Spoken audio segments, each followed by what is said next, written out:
A'udzu billahi minasyaitonir rajim. Bismillahirrahmanirrahim. Assalamualaikum warahmatullahi taala wabarakatuh. Alhamdulillahi rabbil alamin. Wassalatu wassalamu ala al-habibil mustafa sayyidina wa maulana Muhammadinil karim wa ala alihi wa itratihi wa ashabihi ajma'in. Ashhadu an la ilaha illallah wahdahu la syarikalah wa ashhadu anna habibana wa sayyidana wa maulana Muhammadan abdullahi wa rasuluh wa safiyuhu min khalqihi wa habibuh addal amanah wa ballaghar risalah wa nasahal ummah wa kashafallahu bihil ghummah. Allahumma salli wa sallim wa zid wa barik ala habibina wa sayyidina wa maulana Muhammadin wa ala ali sayyidina Muhammadin. Allahumma amin. Amma ba'd. Alhamdulillah, kita sama-sama mengucapkan kesyukuran kepada Allah Azza wa Jalla. Di atas keizinan daripada Allah, kita dapat bersama dalam majlis pada hari ini. Saya peribadi tak pasti adakah majlis ini majlis yang terakhir atau sebenarnya majlis yang kedua terakhir. Bergantung kepada huraian sebentar nanti, insya-Allah Subhanahu Wa Taala. Moga-moga Allah memberikan kebaikan kepada kita dalam memahami kitab Al-Waraqat karangan Imamul Haramain Al-Juwaini, dan semoga majlis ini diberkati oleh Allah dan menjadi sebab untuk manusia dapat memahami selok-belok berkenaan dengan ilmu usulul fiqhi secara asas. Pada pertemuan yang lepas, kita telah pun membicarakan tentang syarat-syarat seorang mufti, syarat-syarat seorang mufti iaitu seorang mujtahid. Lalu apabila seseorang itu tidak menepati syarat-syarat ini, maka secara automatik dia adalah seorang mustafti, iaitu orang yang dia tidak boleh terus pergi kepada dalil, tapi dia kena minta fatwa daripada orang mufti, kepada seorang mufti, iaitu kepada mereka yang telah sampai kepada tahap ijtihad. Jadi manusia di dalam kacamata ilmu usul fiqh terbagi kepada dua, sama ada mufti ataupun mustafti, iaitu orang yang dia boleh memberikan fatwa, maknanya dia boleh terus pergi kepada ayat Quran dan juga hadis serta dalil-dalil yang lain, lalu dia memberikan fatwa, memberitahu kepada orang ramai tentang hukum bagi sesuatu perbuatan. Itu mufti, ataupun dengan bahasa yang lain mujtahid. Seperti Al-Imam Asy-Syafi'i, Imam Abu Hanifah, Imam Ahmad, Imam Malik. Mereka ini adalah yang sampai ke tahap layak untuk pergi terus kepada ayat Al-Quran dan juga hadis serta dalil-dalil yang lain. Dan mereka bertanggungjawab untuk memberitahu kepada manusia akan status sesuatu perbuatan, sama ada ia dibenarkan oleh syariat atau tidak dibenarkan. Bagi mereka yang tidak sampai ke tahap seorang mufti, maka dia adalah mustafti, iaitu orang yang diwajibkan oleh Allah Azza wa Jalla untuk bertanya kepada mufti sekiranya mereka ingin mengetahui status suatu perbuatan. Maknanya, seorang mustafti dia tidak boleh terus pergi kepada ayat Quran dan juga hadis.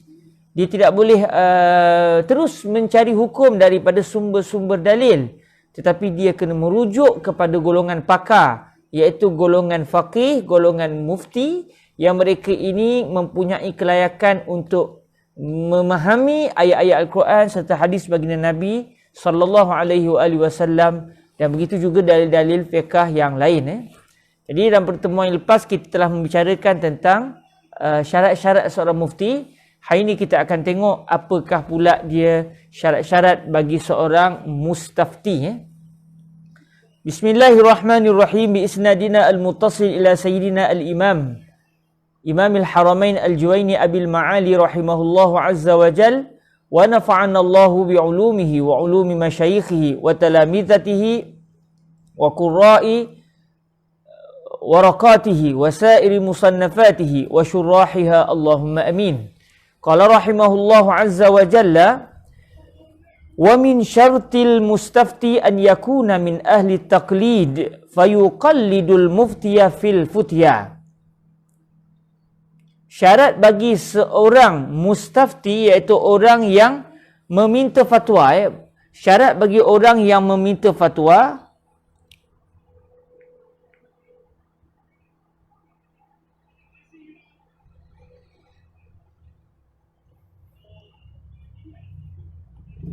Syarat bagi orang yang perlu wajib meminta fatwa adalah ayyakuna min ahli taqlid, orang yang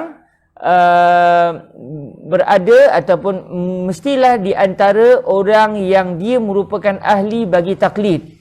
Taklid ni secara kalau ikut asal bahasa dia, taklid ni maknanya kita mengalungkan kita mengalungkan satu kalung rantai ke leher seseorang. Jadi apabila seseorang itu meletakkan hukum di tengkuknya, dia bukan yang maksud dia bukan yang terus mencari hukum, tapi dia telah mengambil hukum yang diberitahu oleh mufti, lalu dia mengalungkan hukum itu di tengkuknya, maka dia dipanggil sebagai ahlu taklid. Itu secara simboliknya lah. Secara mudahnya iaitu orang yang tidak layak untuk sampai ke tahap mufti, yang tidak menepati syarat-syarat seorang mufti, maka dia adalah ahlu taklid. Saya, tuan-tuan, kita semua termasuk di kalangan orang ahlu taklid. Kita adalah muqallid, orang yang mesti mengalungkan hukum ke tengkuk kita setelah kita mengambil hukum itu daripada mujtahid. Bukan kita terus mengambil hukum lalu kita pula mengalungkan hukum itu ke tengkuk orang lain. Maksud dia, muqallid dia kena ambil hukum daripada mujtahid, seumpama hukum tu macam rantai begitu, dia ambil dan dia pakaikan ke tengkuk dia. Maknanya dia orang yang memakaikan hukum ke atas diri dia sendiri setelah dia meminta pandangan mujtahid terhadap status suatu hukum. Jadi macam saya, tuan-tuan, saya kena ambil kalam Imam Syafi'i contohnya. Setelah Imam Syafi'i beritahu, saya kena pegang kalam Imam Syafi'i sebut. Dan saya kena pegang dan kalungkan ke leher saya secara simboliknya begitu. Lalu saya adalah orang yang dipanggil sebagai al-muqallid, ahlu taklid. Orang yang mesti bertaklid. Bertaklid maknanya secara mudahnya wajib berpegang dengan kalam mujtahid. Fayuqallidul muftiya fil futya. Maka seorang muqallid itu dia wajib mengikut seorang mufti dari sudut fatwa. Maknanya dia wajib mengikut apa yang disebut oleh seorang mufti dari sudut fatwa, bukan dia pula kewajipannya terus kepada ayat Quran dan juga hadis. Jadi di sini, tuan-tuan, kita nampak ada kesilapan sebahagian masyarakat kita ataupun secara umumnya sebahagian kaum muslimin. Mereka memahami apabila mereka boleh berbahasa Arab atau mereka boleh terus kepada hadis Rasulullah sallallahu alaihi wasallam, mereka menyangka mereka tidak boleh berpegang dengan kalam mujtahid sebab mereka sendiri kena meneliti setiap dalil tersebut. Jadi sebenarnya mereka sudah tersilap, golongan ini sudah tersilap kerana mereka tidak sedar bahawa status mereka sebenarnya adalah status seorang muqallid. Apabila statusnya seorang muqallid, dia hendaklah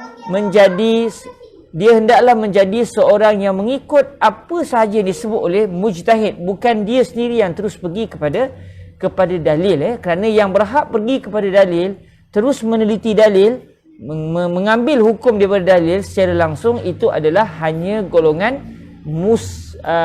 mujtahid ataupun golongan, atau dinamakan juga sebagai golongan mufti. Okey, jadi maknanya kalau saya, bila Imam Syafi'i kata begini-begini, saya kata apa dalil Imam Syafi'i? Lalu saya nak teliti dalil tu kuat ataupun tidak, saya sebenarnya tersalah faham. Saya merasakan macam saya seperti Imam Syafi'i yang berhak menentukan betul ke kefahaman seseorang terhadap dalil. Sedangkan saya bukan itu. Kedudukan saya adalah kedudukan mustafti, kedudukan seorang muqallid. Bila kedudukan saya muqallid, saya sebenarnya, orang bacalah apa dalil sekalipun, sebutlah apa ayat Quran sekalipun, saya tetap kena berpegang dengan apa yang disebut oleh mujtahid saya. Macam saya contohnya bermazhab dengan mazhab Imam Asy-Syafi'i. Maka kalau orang kata mazhab Syafi'i tak kuat sebab dalilnya gini, saya kata maaf, saya seorang muqallid. Saya tidak berhak meneliti dalil. Kerana status saya adalah seorang muqallid. Jadi saya tidak boleh pergi kepada dalil, saya kena merujuk kepada kalam Al-Imam Asy-Syafi'i walaupun kamu bawalah 1001 dalil sekalipun. Secara kasar macam kita ni seperti mendewa-dewakan Al-Imam Syafi'i contohnya. Namun sebenarnya itu adalah tanda kita mempunyai manhaj dari sudut ilmu, kerana apabila kita bukan seorang yang pakar, kita perlu menyerahkan urusan sesuatu perkara kepada pakarnya. Macam hari inilah, bila orang bertikai isu vaksin, contoh, orang kata vaksin ni bahayalah apa, yang sebut tu siapa? Adakah yang sebut tu seorang doktor pakar atau sebenarnya orang yang bukan doktor? Jadi kalau saya bukan seorang yang pakar dalam bidang perubatan, apabila sudah ditetapkan peringkat perubatan, peringkat kesihatan sudah menyatakan kita mesti mengambil vaksin dan mereka adalah orang yang pakar dalam bidang tersebut, maka saya adalah muqallid dalam bidang tersebut, manakala mereka pula adalah mujtahid dalam bidang perubatan. Salahlah kalau saya yang bukan bidang tiba-tiba mempertikaikan tindakan mereka yang pakar.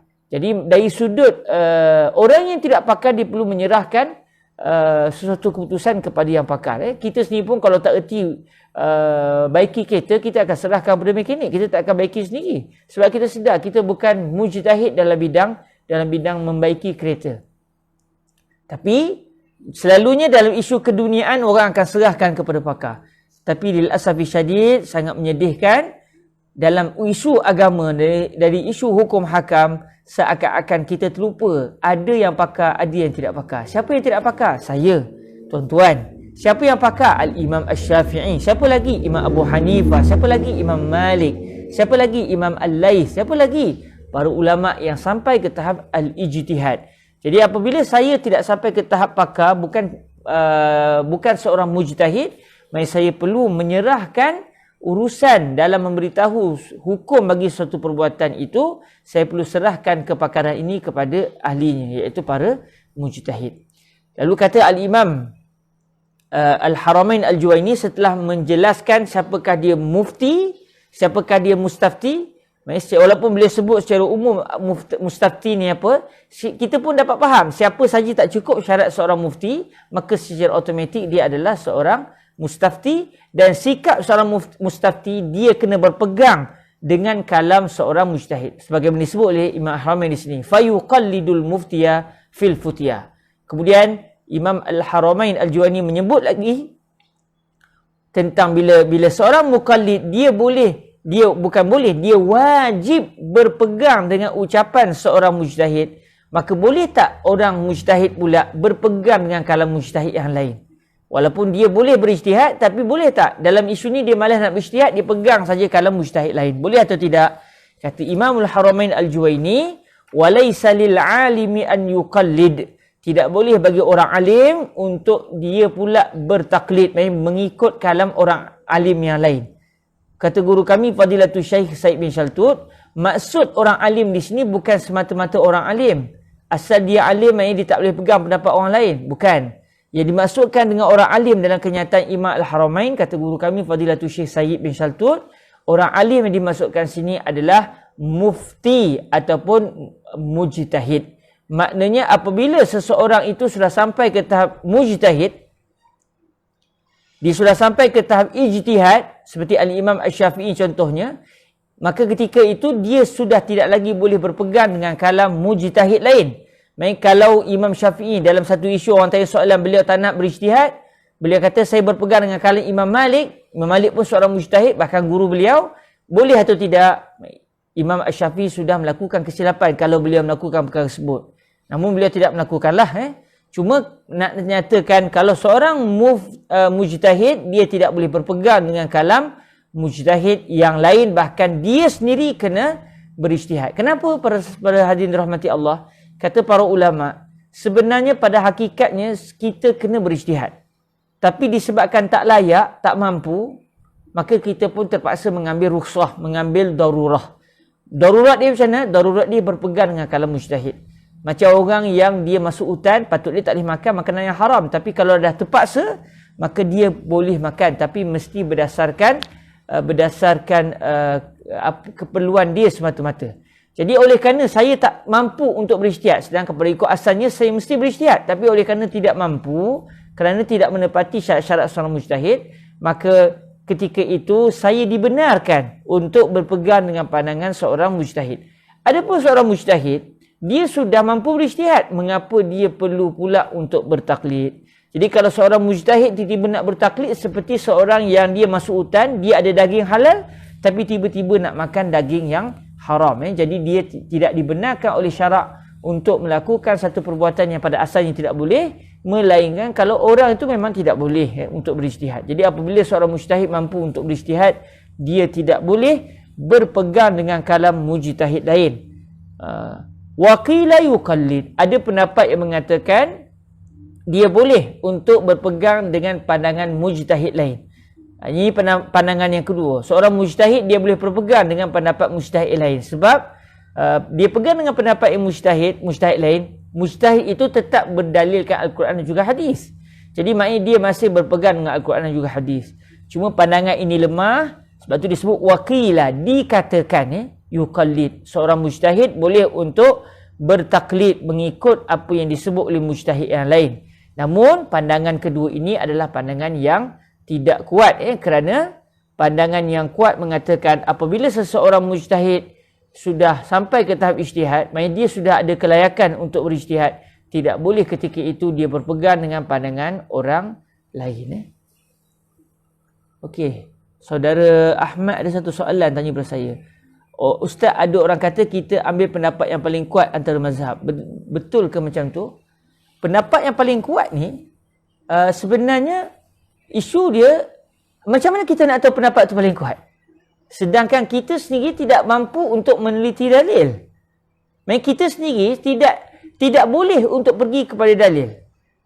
Maksudnya kita sendiri tidak mempunyai kemampuan untuk mengambil hukum terus daripada dalil. Jadi bagaimana kita boleh tahu okey, pendapat mazhab Syafi'i kata begini, dalilnya tidak kuat. Nak menentukan dalil itu kuat atau tidak kuat, itu adalah peranan seorang mujtahid. Jadi kalaulah orang itu sudah sampai ke tahap ijtihad, dia perlu berijtihad. Dia bukan perlu meneliti mana pendapat yang paling kuat. Dia sendiri kena berijtihad. Jadi maknanya, kalau ada orang kata kita kena pakai pendapat yang paling kuat, macam mana dia nak tentukan pendapat itu paling kuat? Sedangkan setiap mujtahid, katakan dalam satu masalah ada 3 pandangan. Mazhab Syafi'i kata begini, mazhab Imam Abu Hanifah kata begini, mazhab Imam Ahmad kata begini. Katakan, setiap mujtahid itu setelah mereka berhempas pulas memikirkan dan mengkaji dalil, bagi mereka pendapat mereka lah yang paling kuat. Jadi kalau tanya Imam Syafi'i, antara 3 pendapat ni wahai Imam Syafi'i, anda ada pendapat, Imam Abu Hanifah ada pendapat, Imam Malik ada pendapat. Mana paling kuat? Imam Syafi'i kata pendapat saya lah paling kuat. Tanya Imam Malik kata setelah saya mengkaji pendapat saya lah paling kuat. Tanya pendapat Imam Abu Hanifah, Imam Abu Hanifah juga menyatakan perkara yang sama, pendapat beliau lah yang paling kuat. Jadi maknanya setiap mujtahid apabila mengeluarkan satu pandangan itulah pandangan yang paling kuat dari sudut dalil di sisi mereka. Walaupun pandangan itu tidak dianggap kuat di sisi mujtahid yang lain. Jadi setiap mujtahid merasakan pendapat mereka yang paling kuat dari sudut dalil. Jadi macam mana kita yang bukan mujtahid, tiba-tiba kita nak tentukan mana satu pendapat yang paling kuat? Jadi sebenarnya seperti seorang yang bukan pakar, ada dalam ilmu perubatan lah katakan, dari segi ilmu perubatan ada 3 pandangan. Dalam satu penyakit ni ada 3 pandangan. Tiba-tiba kita yang bukan pakar, kita kata saya nak pilih mana pendapat yang paling kuat antara 3 doktor ni. Jadi saya tak boleh pegang pendapat yang pertama saja atau kedua saja atau ketiga saya kena buat kajian sikit tengok mana yang paling kuat. Masalahnya yang nak buat kajian tu sendiri, dia bukan seorang yang pakar. Jadi sebenarnya kalau kita pegang pendapat Imam Asy-Syafi'i contohnya, itulah pandangan yang paling kuat di sisi Al-Imam Asy-Syafi'i radhiyallahu taala anhu. Begitu juga bagi orang yang berpegang dengan mazhab Imam Malik contohnya di Maghribi, mereka akan mengatakan dalam isu apapun pendapat Imam Malik lah yang paling kuat, kerana bagi Imam Malik sendiri pendapat beliau lah yang paling kuat. Sebab seorang mujtahid tidak boleh berpegang dengan pandangan yang salah di sisi dirinya. Jadi bila Imam Syafi'i sebut satu pendapat, bagi beliau inilah pendapat yang betul dan pendapat yang lain adalah salah. Jadi kalau orang kata kita kena tengok mana yang paling kuat, sebenarnya itu pendapat yang kurang tepat, kerana masalahnya kita sendiri itu siapa kita nak menentukan mana satu pendapat yang paling kuat. Seterusnya, oleh kerana sudah disebut tentang isu taklid, lalu sekarang Imam Al-Haramain mendatangkan 2 definisi perbezaan pandangan para ulama dalam mendatangkan definisi bagi taklid. Secara mudahnya semua ulama faham taklid itu maksudnya ikut pendapat mujtahid. Cuma okey, secara ilmiahnya apa definisi bagi taklid? Jadi pandangan pertama mengatakan qala rahimahullah wa taqlidu qabulu qaulil qaili bila hujjatin. Taklid adalah berpegang dengan pandangan seseorang tanpa dalil. Itu maksud taklid. Maknanya kalau seseorang itu berpegang dengan pandangan seseorang tetapi dia tahu dalil, maka ketika itu tidak dinamakan sebagai taklid. Contoh contoh apa contoh contoh. Okey contoh paling kita ambil satu contoh mudah. Al-Imam As-Suyuti radhiyallahu taala anhu, beliau mendakwa diri beliau sampai ke tahap ijtihad.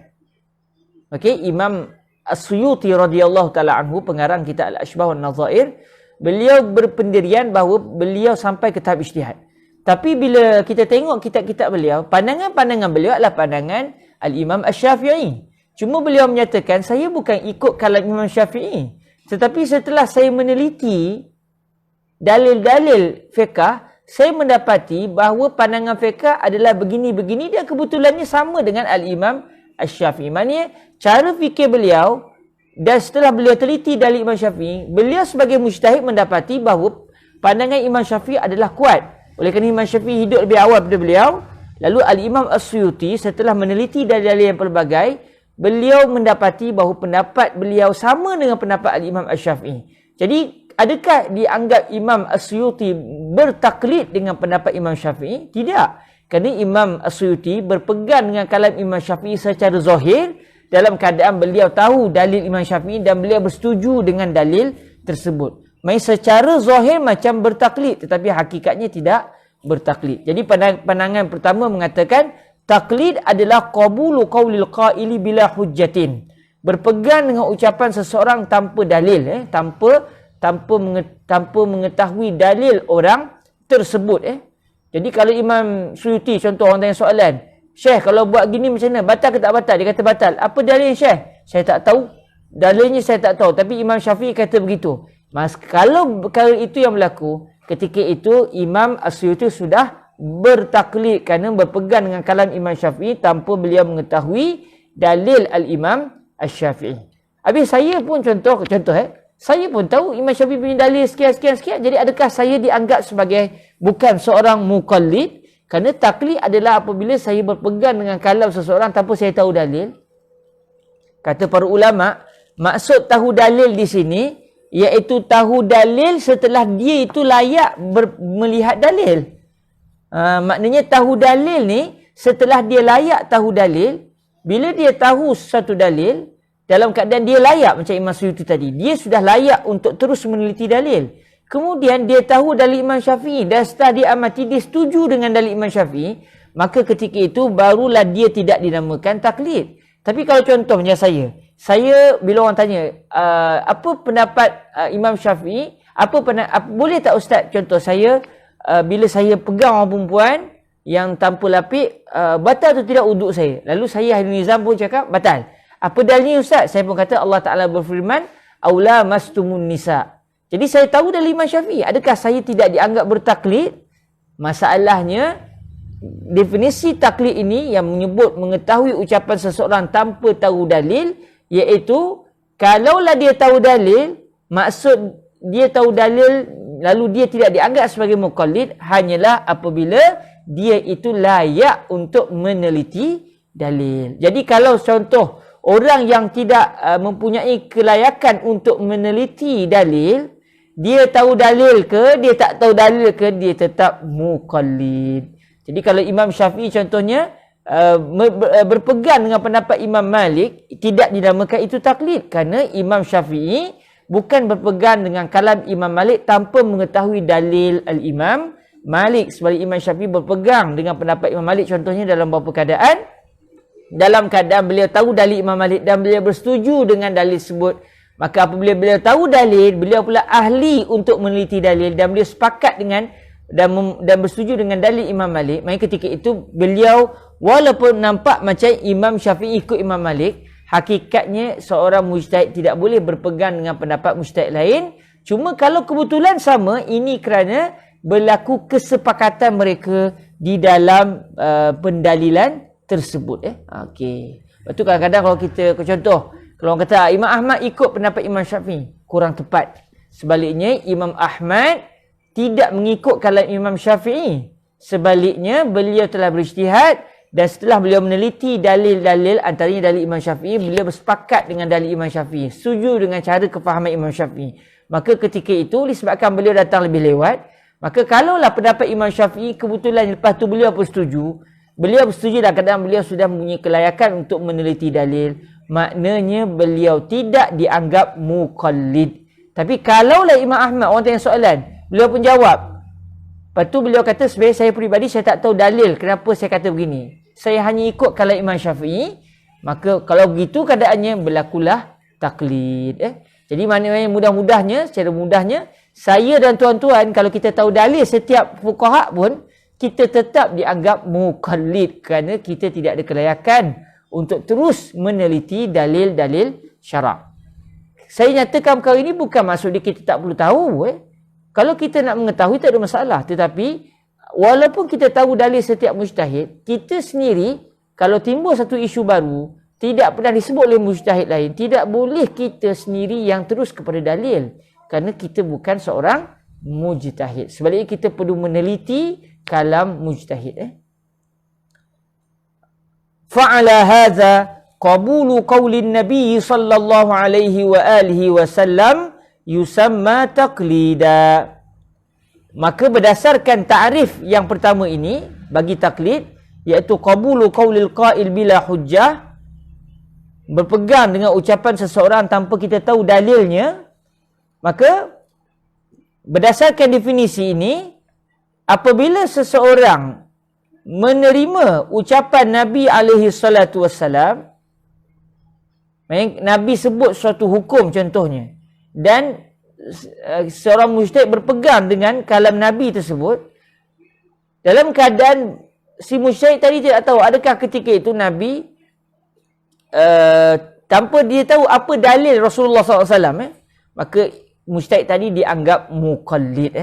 Jadi berdasarkan definisi ini, kalau orang tanya soalan, okey, taklid berpegang dengan ucapan seseorang tanpa kita tahu dalilnya. Kalau saya terus bila Ustaznya Rasulullah sebut hukum satu benda ni begini, saya terus pegang ucapan Nabi, sabdaan Nabi tanpa saya tahu dalil Nabi, adakah ketika itu dinamakan taklid? Berdasarkan definisi ini dinamakan ia sebagai taklid. Dinamakan ia sebagai taklid.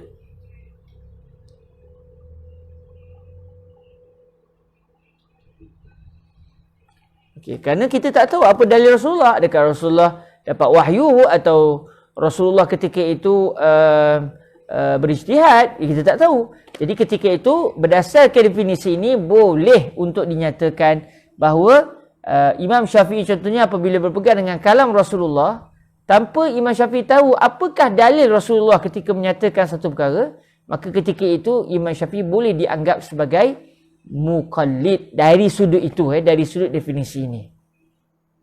Pun begitu tuan-tuan yang dirahmati Allah Subhanahu Wa Taala, kalau kita tengok sebagai contoh dalam syarah Imam Mahali, Imam Mahali kekalkan dengan teks Imam Al-Haramain, fa'ala hadza qabulu qaulin Nabi sallallahu alaihi wasallam yusamma taqlida. Cuma kalau kita tengok dalam syarah Al-Imam Al-Hattab Al-Maliki, Al-Imam Al-Hattab sewaktu menghuraikan kenyataan ini, beliau sudah menambah kalimah la sebelum kalimah yusamma. Jadi beliau sudah membuat sedikit pembetulan di sisi beliau. Bagi matan Al-Waraqat, beliau sebut ketika mendatangkan kitab, beliau huraikan matan Waraqat, tapi dalam masa sama beliau juga memperbaiki matan Waraqat bagi beliau lah. Jadi ketika beliau menghuraikan matan ini, beliau akan sebut fa'ala hadza qabulu qaulin Nabi sallallahu alaihi wasallam la yusamma taqlida. Tidak dinamakan sebagai taklid. Kerana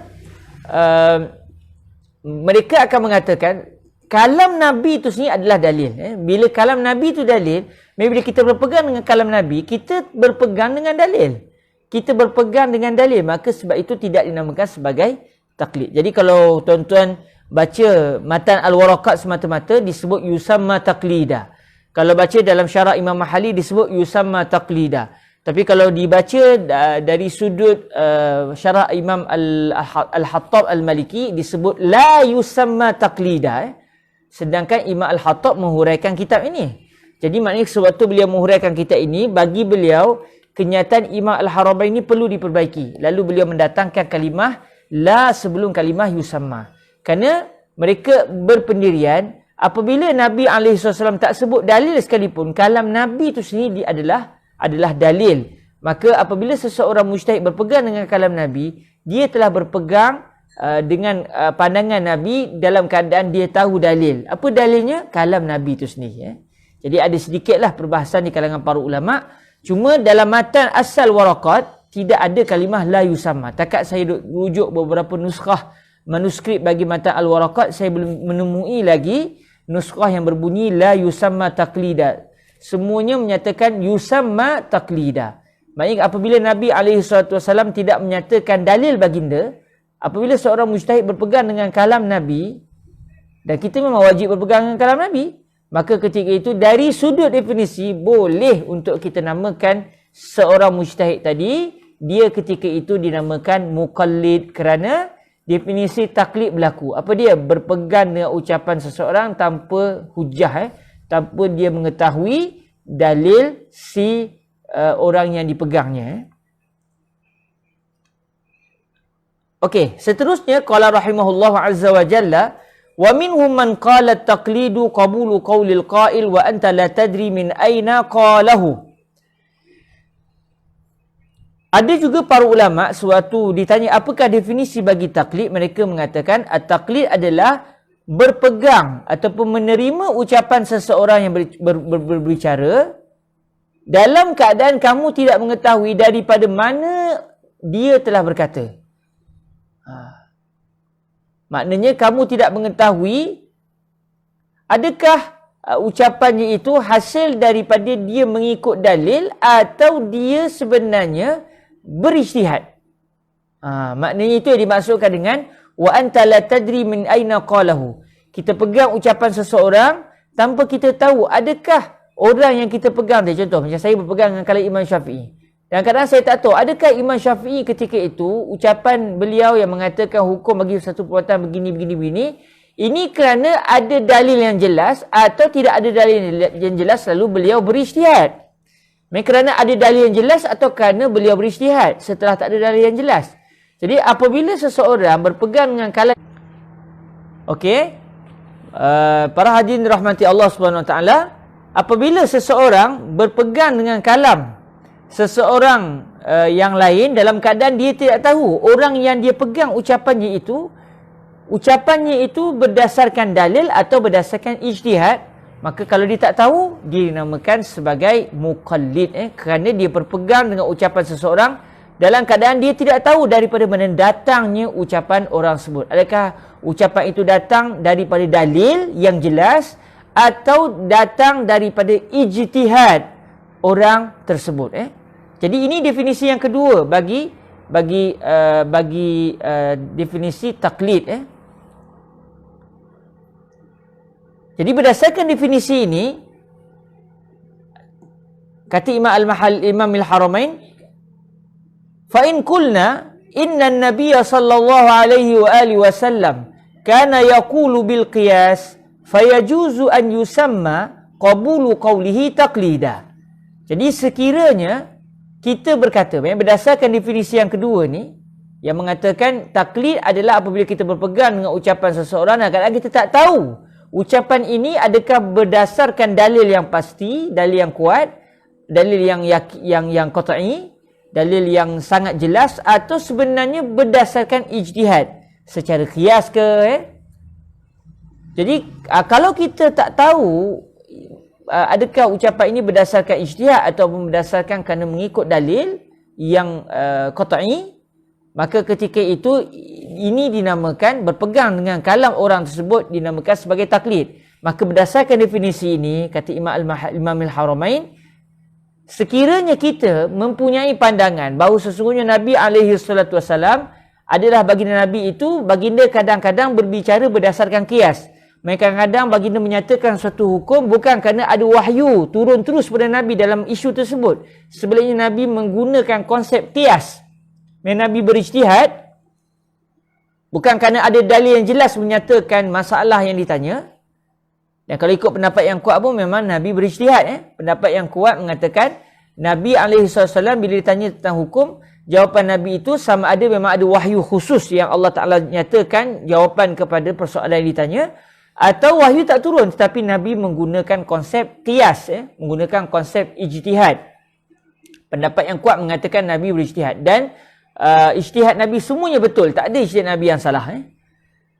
Jadi kalau kita berpegang dengan pandangan yang kuat itu, jadi apabila seseorang itu berpegang dengan kalam Rasulullah SAW dalam keadaan dia tak tahu adakah ketika itu Nabi jawab satu soalan tentang hukum satu perbuatan itu berdasarkan ada dalil atau berdasarkan ijtihad Nabi, iaitu berdasarkan konsep qiyas contohnya, maka kalau kita tak tahu, yang kita tahu Nabi sebut, okey, masalah ni hukum begini, cuma kita tak tahu sebab ada wahyu ke atau Nabi gunakan konsep qiyas, maka ketika itu seseorang mujtahid yang berpegang dengan kalam Nabi tersebut, orang itu boleh dianggap sebagai seorang muqallid, kerana dia tidak pasti adakah ucapan Nabi tadi berdasarkan dalil yang jelas atau berdasarkan ijtihad. Jadi kalau kita tengok definisi pertama dengan kedua ni, dia ada sedikit beza. Definisi yang pertama mesti tahu dalil tu terus. Apa dalilnya? Okey, dia tak boleh cukup kalau seorang kata saya ikut pendapat orang ni kerana orang tu bagi tahu dalilnya adalah secara qiyas.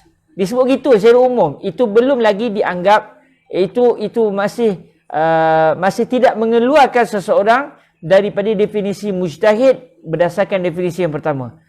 Maksudnya kalau ikut definisi yang pertama, seseorang itu tidak akan dinamakan mujtahid kalau dia tahu dalil dengan jelas. Qiyas macam mana? Qiyaskan apa dengan apa? Mereka sudah ditahu sejelas itu, barulah dia tidak dinamakan sebagai muqallid berdasarkan definisi yang pertama. Tapi kalau ikut definisi yang kedua, kalau dia tak tahu secara terperinci sekalipun, tapi dia tahu, oh kawan ni mengeluarkan pendapat secara qiyas, dia tahu itu saja, maka itu sudah itu sudah menyebabkan orang itu tidak dinamakan sebagai muqallid. Ini definisi yang kedua. Dengan sebab definisi yang kedua ni lebih bersifat umum, asal dia tahu berdasarkan dalil nas atau berdasarkan secara ijtihad. Kalau dia tahu saja ini secara nas atau ini secara ijtihad, maka dia sudah tidak dinamakan sebagai muqallid. Tapi kalau ikut definisi yang pertama, mesti tahu, okey, kalau qiyas apa? Dengan apa? Jadi dia kena tahu lebih terperinci, barulah dia tidak dinamakan sebagai muqallid. Maka definisi yang kedua, bila dia kata kalau kita pegang satu ucapan, kita tak tahu dalil orang tu secara qiyas atau bukan secara qiyas, maka seseorang yang berpegang dengan kalam Nabi SAW dalam hukum, Nabi beritahu masalah ni hukumnya begini. Kita pun pegang tu kalam Nabi tadi, dalam keadaan kita tak pasti Nabi ni secara qiyas atau Nabi sebut secara ada dalil wahyu daripada Allah Ta'ala, maka ketika itu kalau kita berpegang Nabi kadang-kadang berijtihad, maka orang itu dinamakan muqallid, dinamakan sebagai muqallid. Tapi kalau kita berpegang Nabi tidak sama sekali berijtihad, semua yang Nabi sebut semuanya kerana Allah Ta'ala menurunkan wahyu pada Nabi, maknanya berdasarkan definisi yang kedua, apabila seseorang berpegang saja dengan kalam Nabi dalam keadaan dia pula berpendapat Nabi tidak pernah berijtihad sama sekali, semuanya wahyu dari Allah Ta'ala, dia tidak dinamakan sebagai muqallid, kerana semua yang Nabi sebut dia tahu adalah secara wahyu. Tapi kalaulah dia berpegang Nabi semuanya secara dalil, semuanya secara wahyu sekalipun, ikut definisi yang pertama, dia tidak lagi keluar daripada daerah taklid. Mereka setelah dia tahu apa dalil wahyu tersebut, surah apa, ayat apa, kalau dia sampai tahu tahap tu, barulah dia tidak dinamakan sebagai muqallid. Tapi kalau ikut definisi yang kedua, kalau orang itu berpegang Nabi tidak pernah berijtihad, semuanya wahyu dari Allah Ta'ala, walaupun dia tak tahu dalilnya surah apa, maka berdasarkan definisi kedua bagi at-taqlid, orang itu dinamakan sebagai bukan muqallid, kerana dia sudah mengetahui bahawa ucapan Nabi tadi sebenarnya bersumberkan daripada wahyu, walaupun dia tak tahu surah apa, ayat apa. Okey.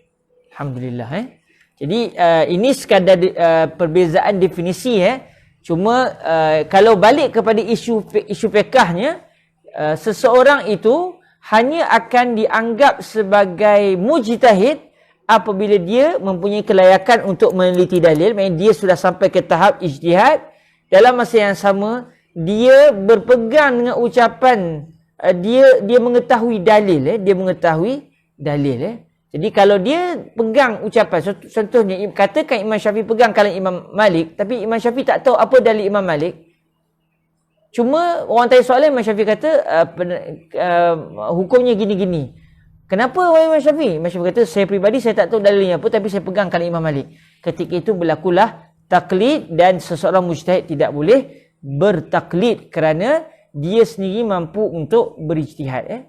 Adapun kita yang tidak sampai ke tahap boleh meneliti dalil, kalaupun kita tahu dalil Imam Syafi'i, dalil Imam Abu Hanifah, dalil Imam Ahmad contoh, masalahnya kita tahu tapi bukan dengan pengetahuan yang hakiki, kita hanya sekadar tahu tapi kita tidak memahami secara teliti kerana kita bukan orang yang ada kelayakan untuk berijtihad. Jadi hakikatnya macam kita tak tahu juga. Walaupun contohlah, saya tak belajar ilmu pertukangan, tapi saya tahulah orang ni dalilnya gini. Adakah saya sudah jadi seorang yang pakar dalam bidang pertukangan? Kerana saya tahu dia buat rumah ni kerana macam bentuk macam ni sebab apa? Kerana semata-mata saya tahu dalil seorang tukang rumah, adakah saya sudah dianggap sebagai seorang yang boleh sampai ke tahap ijtihad? Tak. Kerana walaupun saya tahu sebab apa, tapi saya tahu tu secara sekadar tahu, tetapi bukan secara hakiki bagi pengetahuan tersebut. Kerana saya tidak pakar. Saya hanya mengetahui sebab orang bagi tahu. Bukan kerana saya sendiri yang meneliti perkara tersebut. Dalam keadaan saya pula seorang yang pakar dalam bidang pertukangan.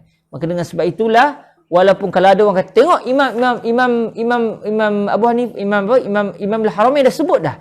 Taklid ni qabulu qaulil qa'il bila hujjah. Bila saya pegang dan saya tahu dalil, saya bukan muqallid. Hakikatnya dia tetap muqallid kerana walaupun dia tahu dalil, dia tidak mengetahui secara hakiki kerana dia tidak seorang yang ahli dalam ijtihad. Dia tidak sampai tahap ijtihad, tak cukup syarat. Bila tak cukup syarat, tahu ke tak tahu ke macam tak tahu juga sebenarnya. Jadi walaupun dia tahu dalil Imam Syafi'i, tapi dia tidak sebenarnya memiliki kelayakan untuk meneliti dalil Al-Imam Asy-Syafi'i radhiyallahu taala anhu wa ardahu. Jadi selesailah kita bicara tentang taklid. Bila sebut taklid, dia akan kita pergi pula kepada satu perbahasan, iaitu sekitar hukum hakam bagi seorang mujtahid. Nampaknya tuan-tuan yang dirahmati Allah, hari ini hari kita akan khatamkan kitab. Secara adatnya nampaknya hari ini kita akan khatamkan, kerana saya ingat kita mungkin ambil 2 masa, tapi rupa-rupanya alhamdulillah perbahasan kita lancar. Jadi kita akan terus membaca dan perbahasan yang berbaki sangat sedikit. Maknanya alhamdulillah pada hari ini kita akan mengkhatamkan kitab Al-Waraqat karangan Imam Al-Haramain Al-Juwayni rahimahullah azza wa jal. Qala rahimahullah, wa amma al-ijtihadu fa huwa bazlul wus'i fi bulughil gharad. Adapun al-ijtihad, apakah pula ijtihad? Sebab bila sebut taklid kita akan teringat satu lagi kalimah, iaitu ijtihad. Bahkan sewaktu kita bicara tentang syarat-syarat seorang faqih, kita pun diberitahu oleh para ulama, faqih ni maknanya mujtahid. Jadi apakah dia maksud ijtihad? Sebab hakikatnya faqih, al-faqih maknanya orang yang mufti, istilahnya mufti maknanya orang yang memberikan fatwa. Jadi definisi pemberian fatwa dengan definisi ijtihad sebenarnya berbeza. Tetapi kebetulannya orang yang dia boleh berfatwa, secara automatik dia juga seorang mujtahid. Jadi hakikatnya definisi al-fatwa dan juga al-ijtihad berbeza. Tetapi orang yang berijtihad dan orang yang berfatwa adalah orang yang sama. Sekarang kita akan lihat pula definisi bagi ijtihad. Qala rahimahullahu azza wa jalla, wa amma al-ijtihadu fa huwa bazlul wus'i fi bulughil gharad. Adapun al-ijtihad, ijtihad ni apa dia? Ijtihad adalah bazlul wus'i, perah kita mengeluarkan segala keupayaan untuk sampai kepada tujuan. Maknanya seseorang mujtahid itu dia hanya akan dianggap sebagai seorang mujtahid dalam satu masalah fiqh setelah dia menggunakan segala kemampuan ilmunya yang dia mampu untuk sampai kepada tujuan yang diinginkan, iaitu mengetahui apakah hukum yang Allah inginkan daripada perbuatan bagian-bagian. Maksudnya sekadar jumpa satu dalil tak boleh berijtihad lagi. Itu belum ijtihad lagi, sebab sekadar jumpa satu dalil itu belum ijtihad lagi. Dia kena perah otak dia, dia kena tengok semua dalil sampai dia dah tak mampu dah. Maksudnya paling maksimum dia mampu untuk berusaha takat tu je. Kalau sudah sampai ke tahap itu, setelah dia meneliti dalil-dalil fiqh secara paling maksimum yang dia mampu, dan dia telah menggunakan segala kemampuan ilmu yang dia miliki, yang telah melayakkan dia untuk mencari gali hukum daripada dalil-dalil syarak, apabila sampai ke tahap itu, barulah ia dinamakan seorang mujtahid. Main sekadar tahu satu dalil, tu keluarkan pendapat, itu tidak lagi seorang mujtahid. Main kalau seorang mujtahid, dia berjumpa satu dalil keluarkan pendapat, salah. Walaupun dia layak berijtihad, tapi tindakannya salah. Sebab sepatutnya dia kena berhempas pulas. Fahami dalil ni. Tengok ada dalil lain tak? Kalau bercanggah nak buat macam mana? Kalau berlaku pertembungan, mana satu yang lebih kuat? Boleh tak cara nak gabung, jalinkan antara dua dalil yang saling bertembung? Habis fikir, kata orang Perak. Sudah habis dia fikir segala-galanya. Dia dah gunakan segala kematangan ilmu yang dimiliki. Sampai akhirnya dia tak mampu untuk dia berusaha lebih daripada itu. Itulah dinamakan ijtihad. Maknanya sebelum Imam Syafi'i nak sebut satu pendapat fiqh tu, beliau sudah berhempas pulas menggunakan segala kepakaran yang beliau miliki dan telah meneliti segala dalil yang beliau jumpai sebelum beliau nak menyatakan suatu hukum. Maknanya setelah seorang yang telah berhempas pulas dan kerana dia seorang yang pakar, lalu dia menyatakan hukum bagi satu masalah begini-begini, takkan saya yang dalil pun mungkin terjumpa kebetulan yang orang sebut, oh ni dalilnya, tiba-tiba tu, kalau macam tu Imam Syafi'i ni tak betul ni, sebab Nabi kata begini. Apa Imam Syafi'i kata sapu kepala 3 kali? Baru ni ikut program Ruak Jawi baca Sahih Bukhari, lalu Nabi sapu kepala sekali je. Hai, Imam Syafi'i kata sunat 3 kali, Rasulullah sapu kepala sekali saja dalam wuduk. Ini hadis Sahih Bukhari, telah pun dibacakan dalam majlis yang kedua atau ketiga baru ni. Maknanya, maknanya kita kena ikut Rasulullah ni. Kita tak boleh ikut Imam Syafi'i sebab Imam Syafi'i dah silap. Betul tak cara faham gitu? Tak betul. Sebab kita baru jumpa satu dalil, Imam Syafi'i sudah berhempas pulas sampai tak mampu lagi nak melanjutkan kepakaran beliau. Maksudnya habis, itulah tahap maksimum keintelektualan beliau di dalam mencari gali hukum bagi satu masalah. Maksudnya dalil yang kita baru jumpa tu, Imam Syafi'i jumpa dah. Bahkan ada lagi dalil yang telah beliau jumpai. Lalu akhirnya beliau telah memikir dengan begitu susah payah.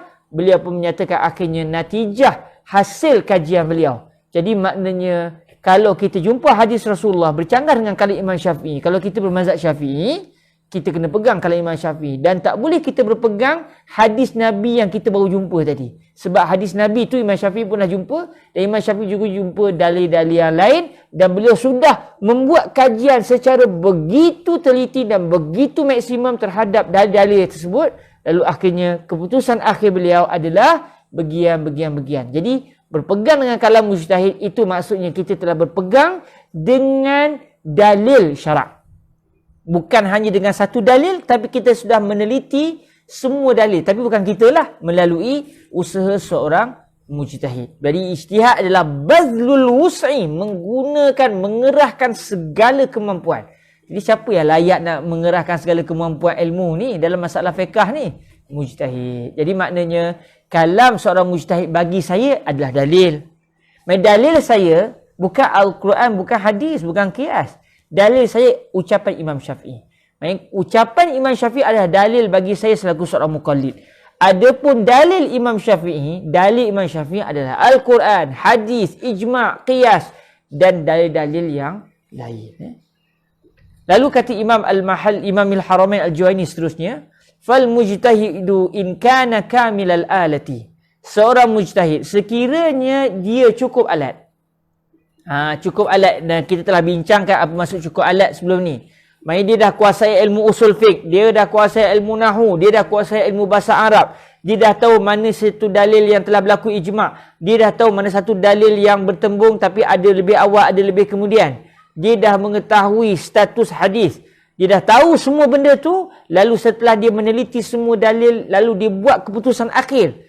Hasil kefahaman dia, inilah kefahaman saya, wallahualam, bagi saya inilah yang Allah inginkan, inilah yang Nabi inginkan. Dalam keadaan dia sudah cukup alat, dia sudah cukup segala ilmu yang melayakkan dia untuk menjadi seorang mujtahid. Fa in ijtahada fil furu'i fa asaba falahu ajran. Kalau dia telah berijtihad dalam masalah furu', itu dalam masalah hukum hakam fiqh, lalu rupa-rupanya di akhirat nanti Allah Ta'ala bagi tahu kepada si mujtahid tadi, yang kamu sebut tu, itulah yang aku inginkan. Sebab dalam banyak-banyak hukum fiqh, bila ulama berbeza pendapat, yang benar satu saja sebenarnya. Yang lain semua salah. Tapi di dunia kita tak tahu. Bila kita akan tahu? Di akhirat kelak. Bak katanya Syekh Syed Shaltut, guru kami kepada kami. Di akhirat kelak, barulah kita akan tahu. Dalam contoh, dalam masalah sapu kepala. Imam Syafi'i kata sapu kepala sunat 3 kali. Mazhab lain kata tak, sunat sekali saja. Jadi ada dua pendapat. Mana satu yang akan betul? Wallahu alam. Adakah pendapat jumhur atau pendapat Imam Syafi'i? Bila kita akan tahu di akhirat kelak? Katakan di akhirat nanti kita tanya Allah Azza wa Jal dalam masalah sapu kepala, sunat 3 kali ke cukup sekali ya Allah? Katakan Allah Ta'ala sebut di akhirat kelak yang sunat sebenarnya 3 kali macam Imam Syafi'i sebut. Imam Syafi'i sudah berhempas pulas memikirkan, mengkaji dalil, dan akhirnya beliau membuat keputusan berdasarkan ilmu beliau. Beliau mengatakan kena sapu kepala 3 kali baru dapat pahala lebih banyak. Walaupun sapu kepala sekali pun sah juga, tapi lebih banyak pahala kalau sapu 3 kali. Kalaulah beliau telah berijtihad, rupa-rupanya di akhirat betul pula ijtihad beliau dengan apa yang Allah inginkan, falahu ajran. Beliau akan dapat 2 sebab pahala. Pahala yang pertama disebabkan kerana beliau telah berhempas pulas. Beliau sudah layak dan mempunyai kemampuan, lalu beliau telah menunaikan tanggungjawab beliau, iaitu berijtihad. Jadi seorang mujtahid kewajipannya berijtihad. Seorang muqallid pula kewajipannya apa? Pegang kalau mujtahid, bukan berijtihad. Jadi kalau kita yang bukan sampai tahap ijtihad, kita pula berijtihad, berdosa. Sebab kita bukan pakar tapi mana-mana jadi pakar, berdosa. Kalau seorang mujtahid pula tidak mau berijtihad, dia berdosa. Kerana dia sudah pakar tapi tak nak menggunakan ilmu yang dia ada. Jadi seorang mujtahid, kalau dia berijtihad lalu betul, dia dapat 2 pahala. Maksudnya 2 sebab pahala. Sebab yang pertama kerana dia telah melakukan tanggungjawab yang Allah wajibkan ke atas dia, iaitu berijtihad. Dan yang kedua, Allah Ta'ala bagi pahala bonus kerana ijtihadnya kena dengan keinginan Allah Azza wa Jalla.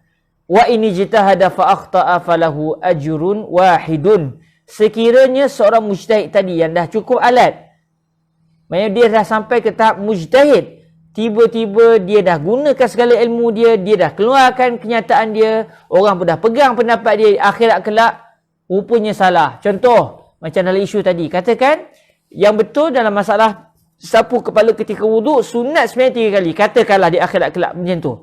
Lalu Imam Abu Hanifah, Imam Malik sudah melakukan kesilapan.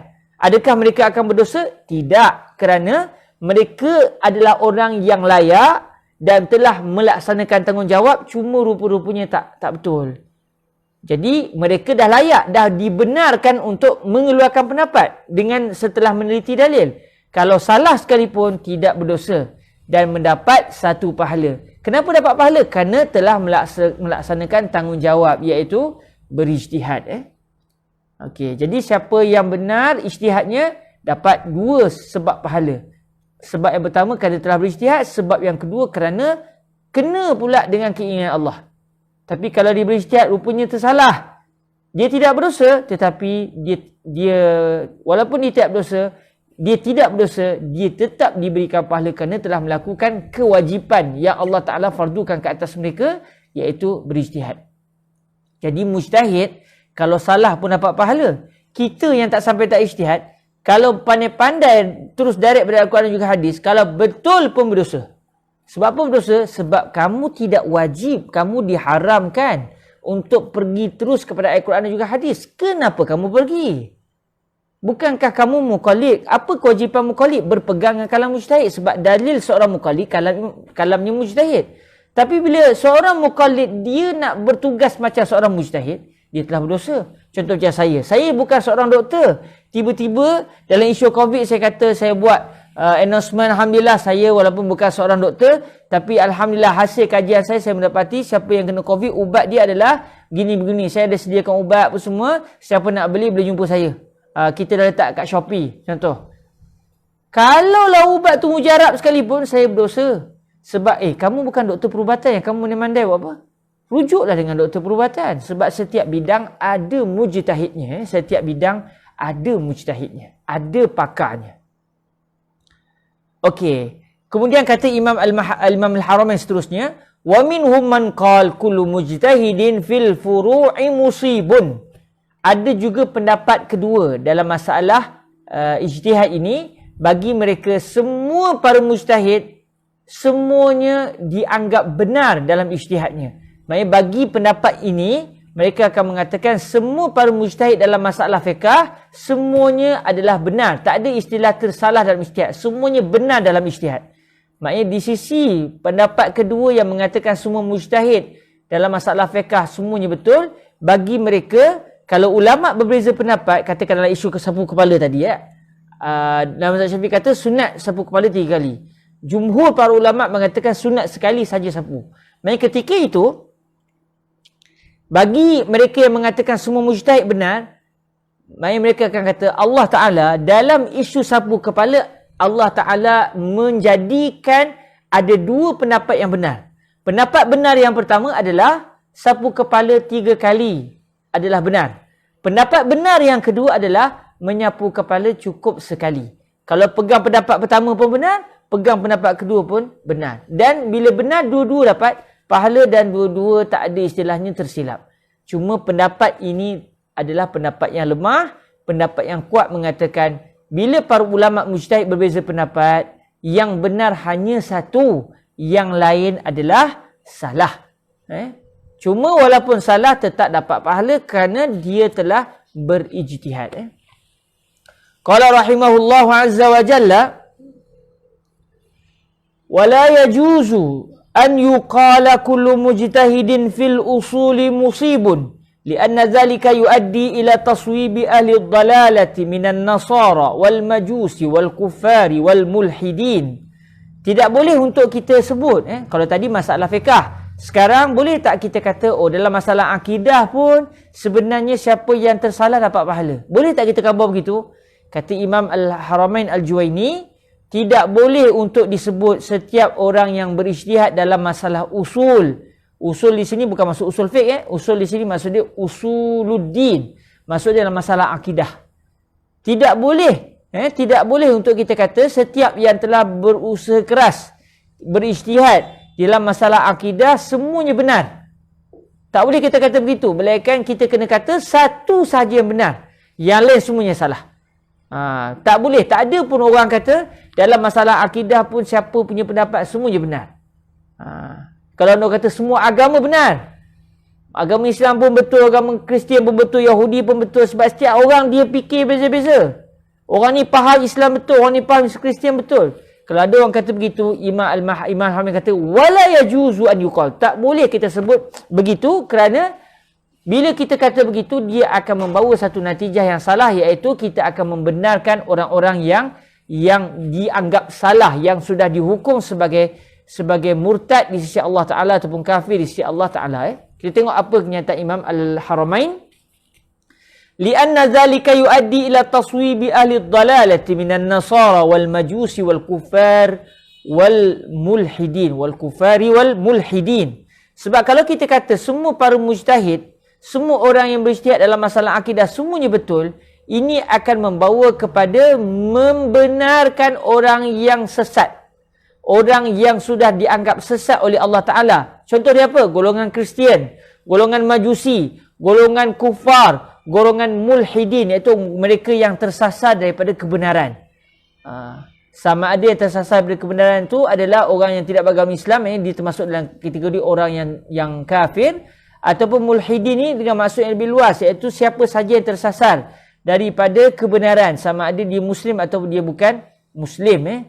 Contoh dalam akidah, dalam perbahasan akidah ada perbahasan-perbahasan yang dibincangkan yang mengatakan pun kata dia orang Islam. Tapi dalam masa yang sama, setelah diteliti, pendapat mereka salah dari segi dalil. Maknanya pendapat yang betul adalah satu, yang lain adalah pendapat yang salah. Maksudnya dalam masalah akidah, siapa saja yang berpegang dengan akidah Ahlus Sunnah wal Jamaah, akidah Asy'ariyah, akidah Maturidiyah, dia bersama dengan kebenaran. Sesiapa yang tidak bersama dengan apa yang dipegang oleh Ahlus Sunnah wal Jamaah. Ahlus Sunnah wal Jamaah ni siapa? Al-Asy'ariyah wal Maturidiyah. Sebab hari ini bila sebut Ahlus Sunnah, kadang orang kata Ahlus Sunnah ni iaitu mereka yang bukan bermazhab Asy'ariyah. Asy'ariyah ni sesat. Ada orang salah faham gitu. Asy'ariyah adalah mereka yang berpegang dengan Ahlus Sunnah wal Jamaah. Sebab itu Al-Imam Abul Hasan Al-Asy'ari digelar sebagai sebagai pelopor kepada Ahlus Sunnah, kerana beliau bukan mencipta akidah, beliau telah mengembangkan, menjelaskan, merekodkan, membukukan, menulis akidah Ahlus Sunnah wal Jamaah, iaitu akidah yang dipegang oleh Rasulullah sallallahu alaihi wasallam. Sebab tu kata Fadilatul Syekh Ali bin Jumaah, tidak salah kalau kita kata Rasulullah itu akidahnya akidah Asy'ari. Bunyi macam betul, betul. Sebab hakikat akidah Asy'ari adalah akidahnya Nabi SAW. Jadi apabila akidah Ahlus Sunnah itu akidah Asy'ariyah, akidah Maturidiyah sudah mengatakan kenyataan begini-begini, contoh Allah Ta'ala tidak bertempat, Allah Ta'ala tidak beranggota badan, maknanya itu akidah Ahlus Sunnah. Kalau ada orang yang mengatakan Allah Ta'ala bertempat, Allah Ta'ala beranggota badan, mereka walaupun mereka guna kemampuan akal mereka, mereka berijtihad sekalipun, mereka sudah salah. Tak boleh kita kata, oh dalam isu ini sebenarnya dua-dua betul. Tak boleh. Kerana itu adalah termasuk di dalam kita mengatakan dalam masalah akidah. Boleh pula kita mengatakan semua yang mengatakan dalam isu akidah adalah betul. Kerana dia akan menyebabkan golongan yang sesat, kita akan kata dia tidak sesat. Jadi sebab tu dalam isu fiqah, bila ulama berbeza pendapat, semua mujtahid, ada yang kata semua mujtahid betul, ada yang kata tak, ada mujtahid yang betul, ada mujtahid yang tersilap. Tetapi dalam masalah akidah, semua yang tidak kena dengan akidah Ahlus Sunnah wal Jamaah itu adalah akidah yang salah. Sama ada terkeluar daripada agama Islam terus, contoh macam Kristian, Yahudi, Majusi, atau dia masih lagi tidak terkeluar dari agama Islam tetapi mereka sesat. Mereka tidak daripada golongan Ahlus Sunnah wal Jamaah, seperti golongan Syiah, seperti golongan Mu'tazilah, seperti golongan Al-Musyabbihah, mereka yang ucapan mereka seakan-akan menunjukkan Allah bertempat, Allah beranggota badan, Allah seperti makhluk. Wali'ayazubillahi min zalik. Tapi adakah mereka ini keluar dari agama Islam? Keluar atau tidak daripada agama Islam itu adalah perbahasan fiqh. Ulama akan kaji adakah kenyataan ini membawa kepada murtad atau tidak. Kadang-kadang ucapan ini tidak membawa kepada murtad walaupun salah. Contoh, mereka yang mengatakan Nabi SAW sebenarnya hanya dibawa oleh Allah Ta'ala daripada Makkah ke Baitul Maqdis dan peristiwa Isra'. Tetapi tidak pernah berlaku sama sekali daripada Baitul Maqdis naik sampai ke Sidratul Muntaha. Ini pandangan yang salah. Bercanggah dengan akidah. Tetapi, adakah orang ini terkeluar dari agama Islam? Tidak. Orang yang menolak adanya seksa kubur, contoh. Mereka ini tetap Muslim, tetapi mereka sudah berpegang dengan pandangan yang sesat. Pun begitu, ada kesesatan yang membawa kepada terkeluar dari agama Islam. Ada juga kesesatan yang tidak membawa kepada terkeluar dari agama Islam. Jadi apabila kita kata kamu bukan bermazhab dengan mazhab Asy'ari, kamu bukan bermazhab dengan mazhab Ahlus Sunnah, kamu sudah menjadi ahlul bid'ah. Kamu sudah termasuk dalam golongan bid'ah, golongan pelopor bid'ah. Mungkin ucapan itu boleh membawa kepada murtad, mungkin tidak sampai kepada tahap murtad. Jadi dari segi dia tidak berakidah dengan akidah Asy'ariyah, adakah dia murtad atau tidak? Itu bukan bidang kita. Itu perlu dirujuk kepada golongan fuqaha. Mereka akan meneliti adakah ucapan ini membawa kepada kekufuran, membawa kepada kemurtadan ataupun tidak. Qala rahimahullahu azza wa jal, wa dalilu man qala laisa kullu mujtahidin fil furu'i musiba qauluhu sallallahu alaihi wa alihi wasallam man ijtahada fa asaba falahu ajran wa man ijtahada fa akhta falahu ajrun wahid. dalil mereka yang mengatakan. Kalau tadi dalam masalah fiqh tadi kita dah jumpa dua pendapat. Ada pendapat mengatakan bila ulama beza pendapat, yang betul seorang saja sebenarnya. Hanya satu saja pandangan yang betul, yang lain semuanya salah. Ada pandangan kedua mengatakan bila mujtahid beza pendapat, sebenarnya kedua-dua betul. Berapa pendapat? Katakan dua-dua betul. Kalau ada 5 pendapat, 5 betul. Jadi sebenarnya pandangan yang kuat adalah pandangan yang mengatakan ada mujtahid yang benar, ada mujtahid yang tersalah dalam masalah fiqh. Apa dalilnya? Dalil mereka yang mengatakan bukan semua mujtahid dalam masalah fiqh semuanya betul. Apa dalilnya? Ini adalah berdasarkan sabdaan Nabi SAW, "Man ijtahada fa asaba falahu ajran." Barang siapa yang telah berijtihad. Siapa berijtihad ni? Golongan yang sampai ke tahap ijtihad, yang layak berijtihad macam Imam Syafi'i, bukan saya, bukan tuan-tuan. Siapa yang layak untuk berijtihad macam Imam Syafi'i, Imam Abu Hanifah, mereka yang sudah sampai ke tahap mufti. Mufti Malaysia hari ni, mufti Malaysia tak sampai tahap ijtihad. Walaupun kita namakan mufti, tapi mereka tetap bukan mujtahid. Maksudnya kalau ikut istilahnya, mereka bukan mufti. Tapi kita guna istilah mufti itu istilah kita. Tapi kalau dihukum dari segi ilmu usul fiqh, mufti di Malaysia tidak sampai ke tahap ijtihad. Jadi mereka adalah mustafti, bukannya mufti. Habis kena tukar ke jawatan? Tak perlu tukar. Tetap kekalkan. Cuma kita yang belajar, kita tahu. Oh, walaupun namanya mufti, tetapi si mufti tadi, dia tidak boleh terus kepada Al-Quran. Dia kena rujuk apa kalam Imam Syafi'i juga. Dia kena rujuk apa kalam Imam Abu Hanifah juga. Dia kena berpegang dengan dalilnya. Apa dalilnya? Dalil mufti-mufti Malaysia adalah kalam Imam Syafi'i, kalam Imam Abu Hanifah, kalam Imam Ahmad, kalam Imam Malik. Bukan dalil bagi para mufti di Malaysia ayat Al-Quran dan juga hadis. Maknanya, kita kena tahu di mana kedudukan kita. Adakah kita seorang mufti di sisi ilmu usul fiqh ataupun hanya seorang mustafti di sisi ilmu usul fiqh. Jadi apabila seseorang itu sudah sampai ke tahap seorang mufti di sisi ilmu usul fiqh, dia sudah sampai ke darjat seorang mujtahid, maka dia telah berijtihad. Dia menunaikan tanggungjawab dia kepada Allah, iaitu dia telah meneliti terus ayat Quran hadis, tengok ijma', tengok qiyas. Akhirnya dia telah berhempas pulas menggunakan segala kepakaran dia, lalu dia pun menyatakan kepada orang ramai, perbuatan ini hukumnya gini. Lalu dia betul rupanya di sisi Allah Ta'ala. Di akhirat kelak Allah Ta'ala kata, bravo alaik ya mufti. Bravo alaik. Betul. Mabruk. Mubarak alaik. Limadha ya Rab? Lianna ra'yaka yuwafiqu ma aradtu. Contoh. Dia kata kerana Allah Ta'ala sebut di akhirat kelak, katalah contoh. Tahniah sebab pandanganmu kena dengan apa yang aku inginkan.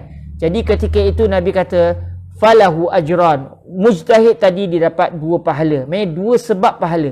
Sebab yang pertama kerana dia sudah berhempas pulas melaksanakan tanggungjawab dia, iaitu berijtihad, mencari terus hukum daripada dalil. Yang kedua, dia dapat pahala kerana pendapatnya rupa-rupanya benar, dan itu yang diinginkan oleh Allah Azza wa Jal. Kemudian Nabi sebut, وَمَنْ اجْتَهَدَ فَأَخْطَأَ فَلَهُ أَجْرٌ وَاحِدٌ. Kalau dia telah berijtihad, dia dah layak jadi mujtahid, lalu dia pun melaksanakan kefarduan yang diwajibkan oleh Allah ke atas diri dia, iaitu berijtihad. Tiba-tiba tersalah rupanya. Di akhirat Allah kata, "Anta mukhti ya abdi. Ijtahadta lakinna ijtihadaka lam yusib ma aradtu." Kamu telah berijtihad, tapi ijtihadmu tidak kena dengan keinginanku. Kamu sudah tersilap. Kata Nabi SAW, falahu ajrun wahidun.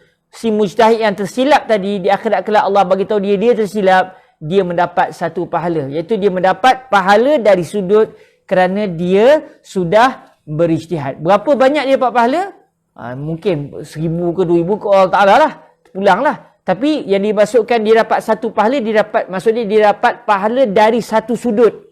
Dia mendapat hanya pahala dari sudut kerana dia berijtihad. Tapi kalau dia berijtihad dan dia betul, dia dapat pahala dari 2 sudut. Sudut yang pertama dia dapat pahala kerana dia benar. Pendapat yang sudut yang kedua dia berijtihad dan dia telah menunaikan tanggungjawab dia, iaitu berijtihad. Jadi kata Imam Al-Haramain Al-Juwaini, wa wajhud dalili anna Nabiyya sallallahu alaihi wa alihi wasallam khatta al-mujtahida taratan wa sawwabahu ukhra. Jadi hadis Nabi tadi, bagaimana hadis ini boleh menjadi dalil, dipanggil wajhud dilalah.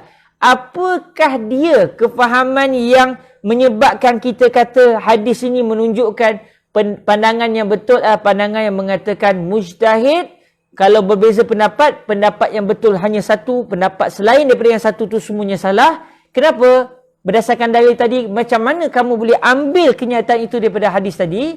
Kata Imam Al-Haramain, kerana Nabi SAW telah menyalahkan mujtahid kadang-kadang dan telah membenarkan mujtahid pada kadang-kadang yang lain. Maksudnya sekali Nabi kata ada mujtahid yang telah betul, sekali Nabi kata ada mujtahid yang telah salah.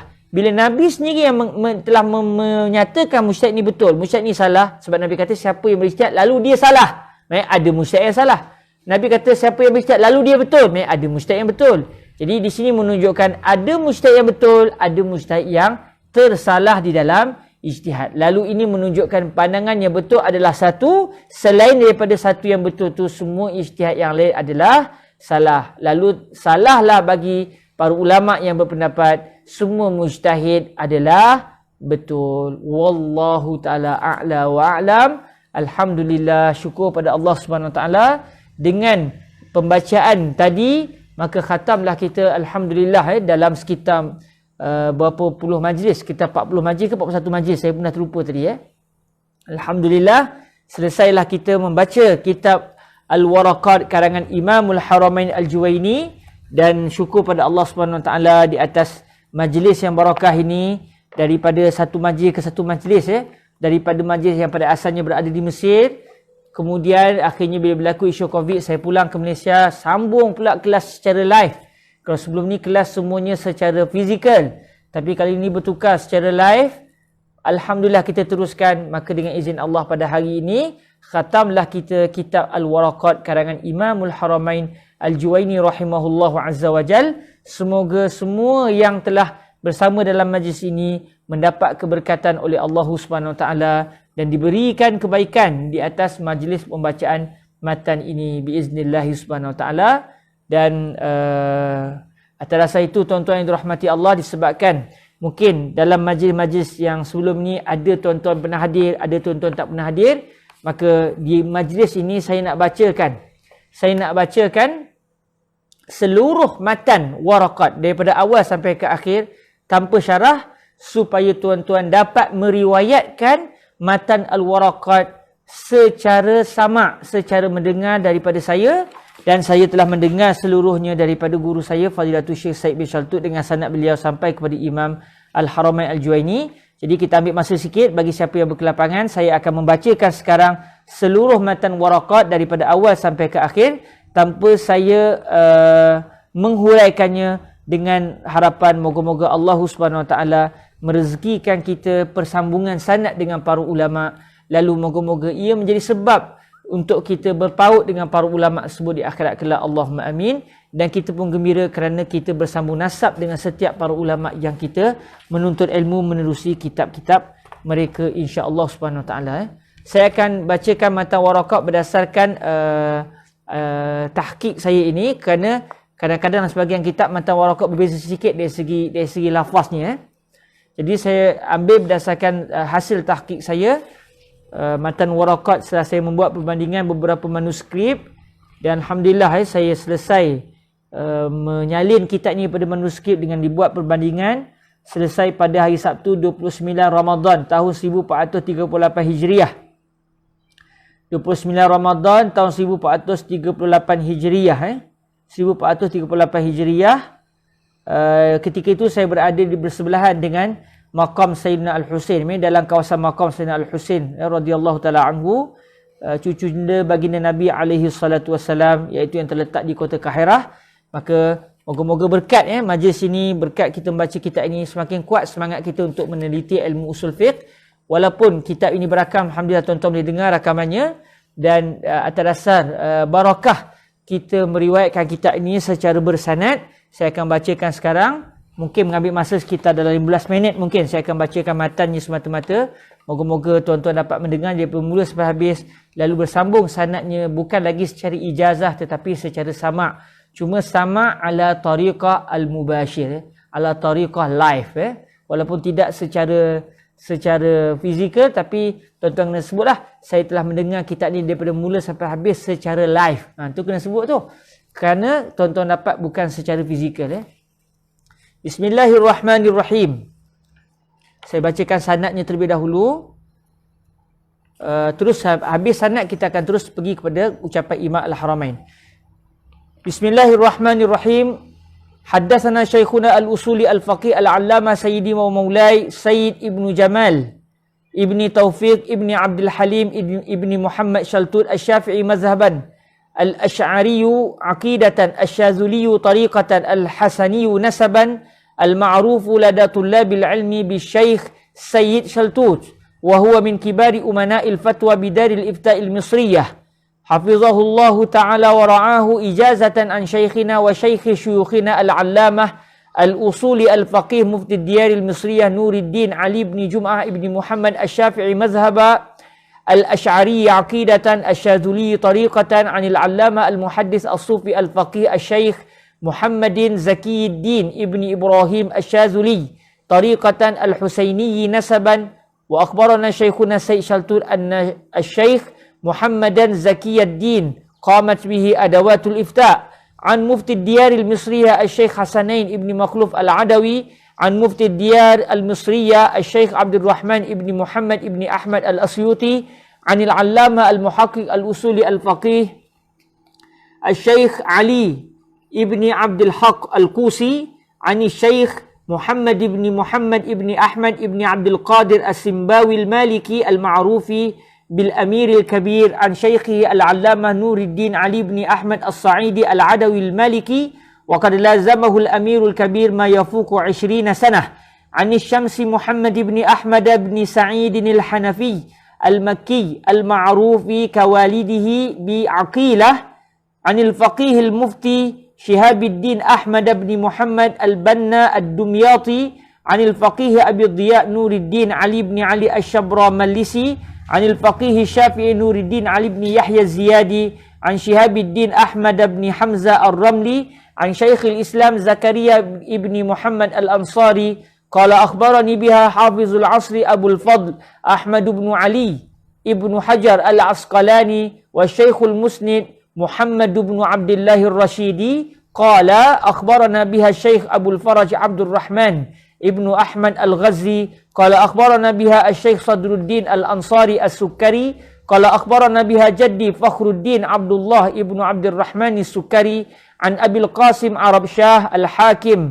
بنهاوند قال أخبرنا بها جمال الإسلام أبو محمد عبد الجبار ابن محمد البيهقي إذن عن الشيخ الإمام العالم العلامة إمام الحرمين أبي المعالي عبد الملك ابن أبي محمد عبد الله بن يوسف الجويني رحمه الله سبحانه وتعالى ونفعنا الله بعلومه وعلوم مشايخه وتلامذته وقراء ورقاته وسائر مصنفاته وشراحها اللهم أمين قال رحمه الله عز وجل بسم الله الرحمن الرحيم هذه ورقات تشتمل على معرفة فصول من أصول الفقه وذلك لفظ مؤلف من جزئين مفردين أحدهما أصول والآخر الفقه فالأصل ما بني عليه غيره والفرع ما بني على غيره والفقه معرفة الأحكام الشرعية التي طريقها الاجتهاد والأحكام 7 الواجب والمندوب والمباح والمحظور والمكروه والصحيح والباطل فالواجب ما يثاب على فعله ويعاقب على تركه والمندوب ما يثاب على فعله ولا يعاقب على تركه والمباح ما لا يثاب على فعله ولا يعاقب على تركه والمحظور ما يثاب على تركه ويعاقب على فعله والمكروه ما يثاب على تركه ولا يعاقب على فعله والصحيح ما يتعلق به النفوذ ويعتد به والباطل ما لا يتعلق به النفوذ ولا يعتد به والفقه أخص من العلم والعلم معرفة المعلوم على ما هو به والجهل تصور الشيء على خلاف ما هو به والعلم الضروري ما لم يقع عن نظر واستدلال كالعلم الواقع بإحدى الحواس الخمس التي هي حاسة السمع والبصر والشم والذوق واللمس وبالتواتر والعلم المكتسب ما يقع عن نظر واستدلال والنظر هو الفكر في حال المنظور فيه والاستدلال طلب الدليل والدليل هو المرشد إلى المطلوب والظن تجويز أمرين أحدهما أظهر من الآخر والشك تجويز أمرين لا مزية لأحدهما على الآخر وأصول الفقه طرقه على سبيل الإجمال وكيفية الاستدلال بها وما يتبع ذلك ومعنى قولنا كيفية الاستدلال بها ترتيب الأدلة في التقديم والتأخير وما يتبع ذلك من أحكام المجتهدين ومن أبواب أصول الفقه أقسام الكلام والأمر والنهي والعام والخاص والمجمل والمبين والظاهر والمؤول والأفعال والناسخ والمنسوخ والإجماع والأخبار والقياس والحظر والإباحة وترتيب الأدلة وصفة المفتي والمستفتي وأحكام المجتهدين فأما أقسام الكلام فأقل ما يتركب منه الكلام اسمان أو اسم وفعل أو فعل وحرف أو اسم وحرف والكلام ينقسم إلى أمر ونهي وخبر واستخبار ومن وجه آخر ينقسم إلى حقيقة ومجاز فالحقيقة ما بقي على موضوعه وقيل ما استعمل فيما اصطلح عليه من المخاطبة والمجاز ما تجوز به عن موضوعه فالحقيقة إما لغوية وإما شرعية وإما عرفية والمجاز إما أن يكون بزيادة أو نقصان أو نقل أو استعارة فالمجاز بالزيادة مثل قوله تعالى ليس كمثله شيء والمجاز بالنقصان مثل قوله تعالى واسأل القرية أي أهل القرية والمجاز بالنقل كالغائط فيما يخرج من الإنسان والمجاز بالاستعارة كقوله تعالى جدارا يريد أن ينقض فأقامه وأما الأمر فهو استدعاء الفعل بالقول ممن هو دونه على سبيل الوجوب وصيغته افعل وعند الإطلاق والتجرد عن القرينة يحمل عليه إلا ما دل الدليل على أن المراد منه الندب أو الإباحة فيحمل عليه ولا يقتضي التكرار على الصحيح إلا إذا دل الدليل عليه ولا يقتضي الفور لأن الغرض منه إيجاد الفعل من غير اختصاص بالزمان الأول دون الزمان الثاني والأمر بإيجاد الفعل أمر به وبما لا يتم الفعل إلا به كالأمر بالصلاة أمر بالطهارة المؤدية إليها وإذا فعل يخرج المأمور عن عهدة الأمر الذي يدخل في الأمر والنهي ومن لا يدخل في أمر الله تعالى المؤمنون والساهي والصبي والمجنون غير داخلين في الخطاب والكفار مخاطبون بفروع الشرائع وبما لا تصح إلا به وهو الإسلام لقوله تعالى حكاية عن الكفار قالوا لم نك من المصلين والأمر بالشيء نهي عن ضده والنهي عن الشيء أمر بضده وهو استدعاء الترك بالقول ممن هو دونه على سبيل الوجوب ويدل على فساد المنهي عنه وترد صيغة الأمر والمراد بها الإباحة أو التهديد أو التسوية أو التكوين وأما العام فهو ما عم شيئين فصاعدا من قولك عممت زيدا وعمرا بالعطاء وعممت جميع الناس بالعطاء وألفاظه أربعة الاسم الواحد المعرف بالألف واللام والجمع المعرف بالألف واللام والأسماء المبهمة كمن في من يعقل وما فيما لا يعقل وأي في الجميع وأين في المكان ومتى في الزمان وما في الاستفهام والجزاء وغيره ولا في النكرات كقوله لا بل كقولك لا رجل في الدار. Saya tersilap sikit tadi wala fin nakirati ka qaulika la rajula fid dar. Walaupun sebahagian nuskhah memang disebut ka qaulihi badal kepada ka qaulika. Wal umumu min sifatin nutqi wa la yajuzu da'wal umumi fi ghairihi min al fi'li wa ma yajri majrahu wal khassu yuqabilul 'am والتخصيص تمييز بعض الجملة وهو ينقسم إلى متصل ومنفصل فالمتصل الاستثناء والشرط والتقييد بالصفة والاستثناء إخراج ما لولاه لدخل في الكلام وإنما يصح بشرط أن يبقى من المستثنى منه شيء ومن شرطه أن يكون متصلا بالكلام ويجوز تقديم المستثنى على المستثنى منه ويجوز الاستثناء من الجنس ومن غيره والشرط يجوز أن يتقدم على المشروط والمقيد بالصفة يحمل عليه المطلق كالرقبة قيدت بالإيمان في بعض المواضع وأطلقت في بعض المواضع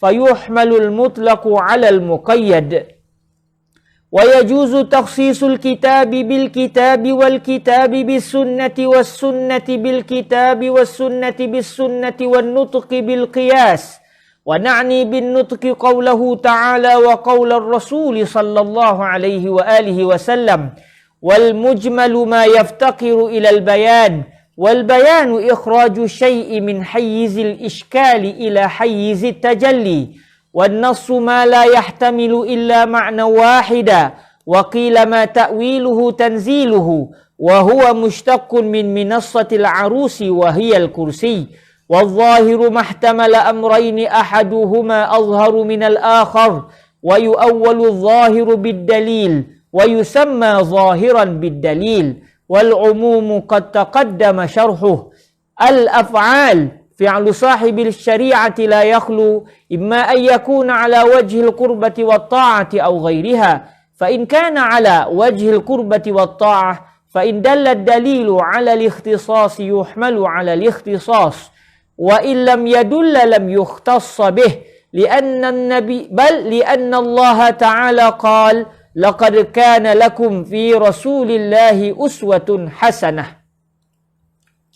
فيحمل على الوجوب عند بعض أصحابنا ومن أصحابنا من قال يحمل على الندب ومنهم من قال يتوقف فيه وإن كان على غير وجه القربة والطاعة فيحمل على الإباحة وإقرار صاحب الشريعة على القول هو كقول صاحب الشريعة وإقراره على الفعل كفعله وما فعل في وقته في غير مجلسه وعلم به ولم ينكره فحكمه حكم ما فعل في مجلسه وأما النسخ فمعناه الإزالة يقال نسخت الشمس الظل إذا أزالته ورفعته وقيل معناه النقل من قولهم نسخت ما في الكتاب أي نقلته وحده الخطاب الدال على رفع الحكم الثابت بالخطاب المتقدم على وجه لولاه لكان ثابتا مع تراخيه عنه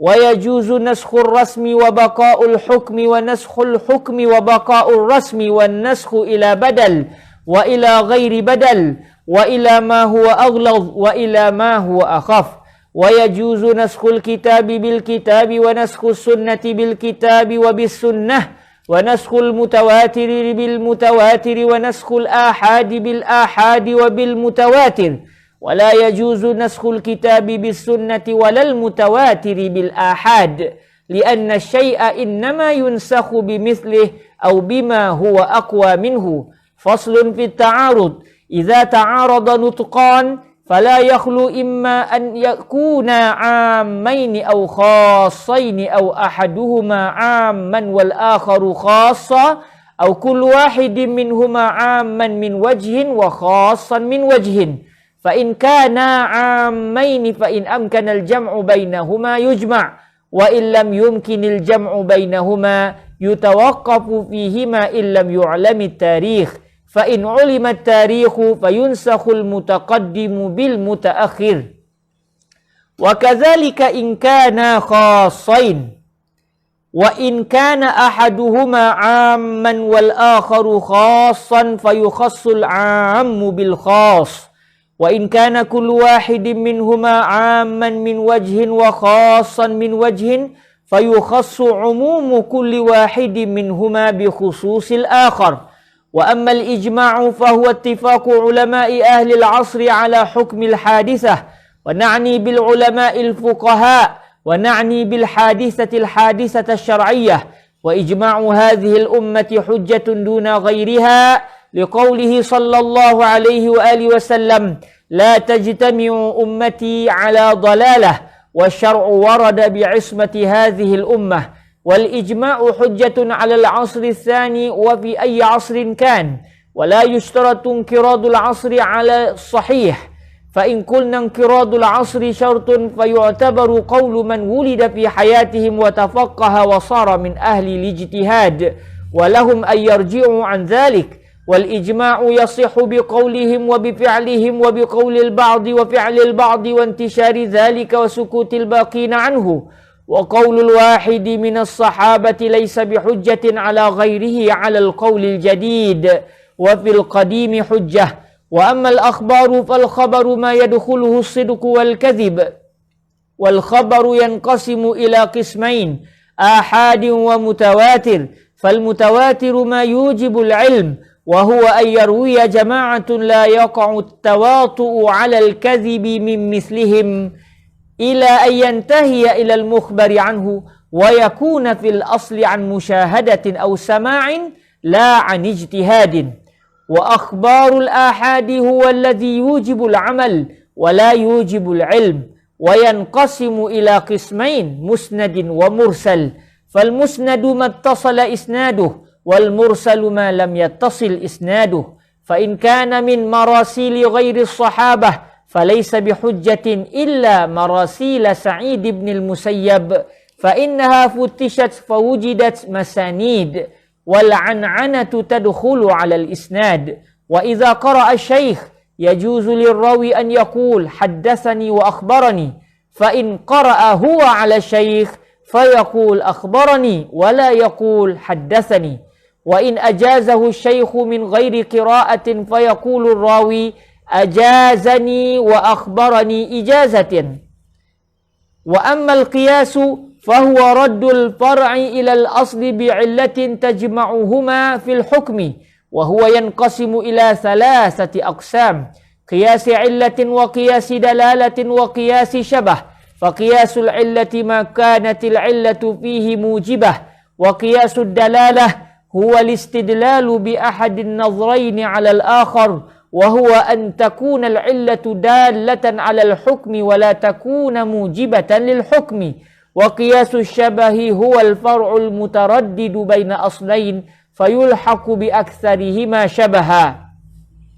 ومن شرط الفرع أن يكون مناسبا للأصل، ومن شرط الأصل أن يكون ثابتا بدليل متفق عليه بين الخصمين. ومن شرط العلة أن تضطرد في معلولاتها فلا تنتقد لا لفظا ولا معنى. ومن شرط الحكم أن يكون مثل العلة في النفي والإثبات، والعلة هي الجالبة للحكم والحكم هو المجلوب للعلة. وأما الحظر والإباحة فمن الناس من يقول إن أصل الأشياء على الحظر إلا ما أباحته الشريعة، فإن لم يوجد في الشريعة ما يدل على الإباحة فيتمسك بالأصل وهو الحظر. ومن الناس من يقول بضده، وهو أن الأصل في الأشياء على الإباحة إلا ما حظره الشرع. ومعنى استصحاب الحال أن يستصحب الأصل عند عدم الدليل الشرعي. وأما الأدلة فيقدم الجلي منها على الخفي، والموجب للعلم على الموجب للظن، والنطق على القياس، والقياس الجلي على القياس الخفي. فإن وجد في النطق ما يغير الأصل وإلا فيستصحب الحال. ومن شرط المفتي أن يكون عالما بالفقه أصلا وفرعا خلافا ومذهبا، وأن يكون كامل الآلة في الاجتهاد عارفا بما يحتاج إليه في الأحكام من النحو واللغة ومعرفة الرجال وتفسير الآيات الواردة في الأحكام والأخبار الواردة فيها. ومن شرط المستفتي أن يكون من أهل التقليد فيقلد المفتي في الفتيا. وليس للعالم أن يقلد، وقيل يقلد، والتقليد قبول قول القائل بلا حجة، fa'ala hadza qabulu qaulin nabi sallallahu alaihi wa alihi wasallam yusamma taqlida. Wa minhum man qala at-taqlidu qabulu qaulil qaili wa anta la tadri min aina qalahu.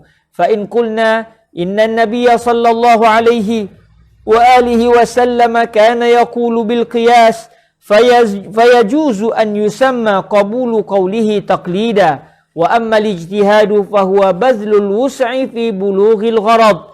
Falmujtahidu in kana kamilal alah fa in ijtahada fil furu'i fa asaba falahu ajran wa in ijtahada fa akhta'a falahu ajrun wahid. Wa minhum man qala kullu mujtahidin fil furu'i musibun wa la yajuzu an yuqal kullu mujtahidin fil usuli musib.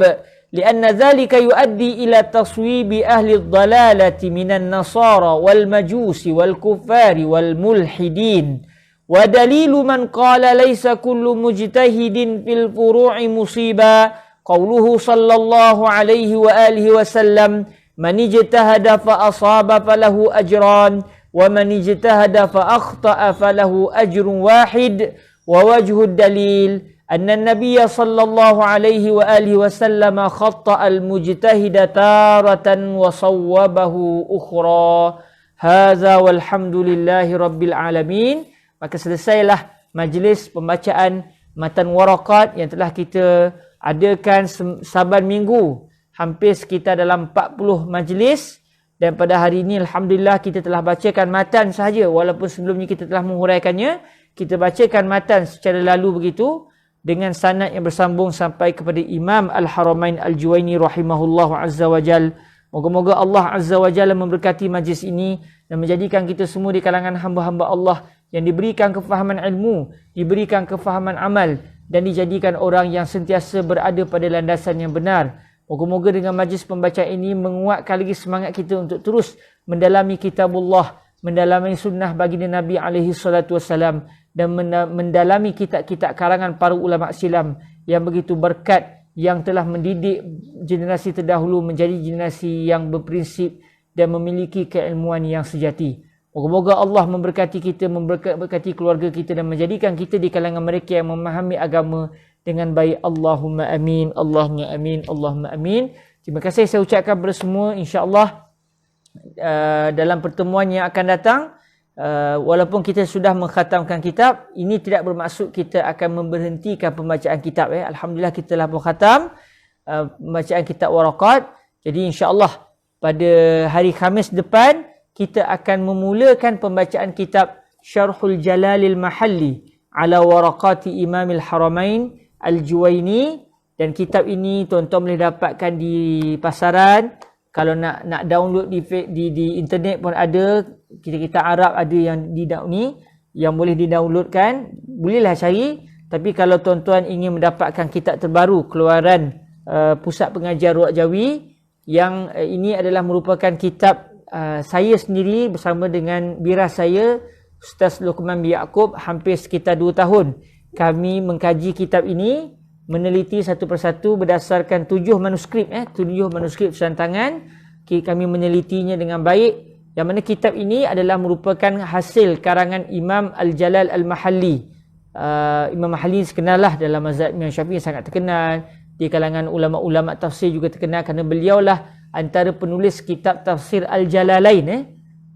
Tafsir Al-Jalalain itu karangan Imam Al-Mahalli, juga karangan murid beliau iaitu Al-Imam As-Suyuti. Jadi kitab ini alhamdulillah sudah diterbitkan oleh Ruwaq Jawi dan boleh didapatkan secara online, boleh dibeli secara online. Kalau tuan-tuan tak nak dapatkan tapi ingin berada dalam majlis, tuan boleh dapatkanlah apa saja nuskah pun alhamdulillah. Tapi kalau dapatkan nuskah yang saya sendiri telah tahqiqnya dengan baik, insya-Allah berdasarkan 7 manuskrip, tuan-tuan bolehlah dapat dengan harga yang berpatutan, dengan harga RM30. Buku ni harganya RM30.